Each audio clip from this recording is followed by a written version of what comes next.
স্টলটা ভালো করে চলবে, কিন্তু স্টলের পাশে গোডাউন বানিয়ে দেওয়ার কোনো অধিকার আপনার নেই। সে যত বড়ই নেতা হোক, আমি কিন্তু কাউকে ছেড়ে কথা বলছি না।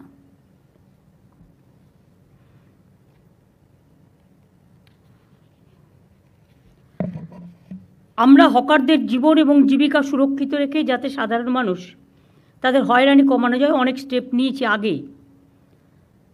এই সংক্রান্ত আইনও করা হয়েছে। West Bengal urban street vendors protection of livelihood and regulation of street vending rules 2018 করা হয়েছে। মাত্র 2000 লেফট আউট হয়েছে, তার কারণ এক একজনের 4টে করে ডালা। সেটা আমরা করতে পারি না। 4টে করে ডালা মানে আর একটা লোককে খাবার সুযোগ দিন। হকার নেতাদের টাকা দিলেই চাঁদা তুলবে আর ইচ্ছামতো ডালা বসিয়ে দেবে। হকার নেতারাও কিন্তু এই আইনের মধ্যে পড়বেন, এটা মাথায় রাখবেন। আর দয়া করে হকার নেতারা চাঁদা তুলবেন না। গরিব লোকেদের কাছ থেকে পুলিশ আর হকারদের চাঁদা তোলা নেতাদেরও সবাইকে বলছি বন্ধ করতে হবে।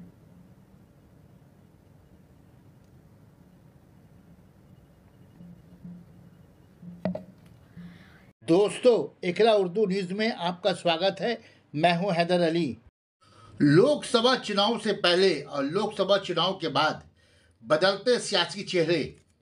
उत्तर प्रदेश के बाद अब बगरी बंगाल में मां माटी बानूस की सरकार ममता का बुलडोजर गरीब हॉकरों पर चली। कई दिनों से कोलकाता और मुजफ्फरपुर में हॉकरों को जानने के लिए ममता की पुलिस सड़कों पर उतरी।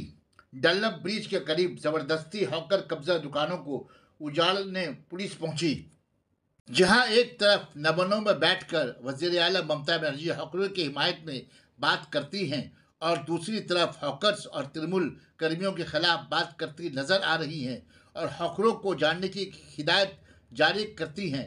सड़कों से जबरदस्ती हॉकर्स कब्जा उजाड़ मुहिम से गरीब हॉकरों में गम व गुस्से का माहौल। हॉकरों के साथ साथ वज़ीर आला ममता बनर्जी ने INTTUC नेताओं पर भी लगाम कसा। कहा, हॉकर्स के नाम पर चंदा वसूली बंद करें।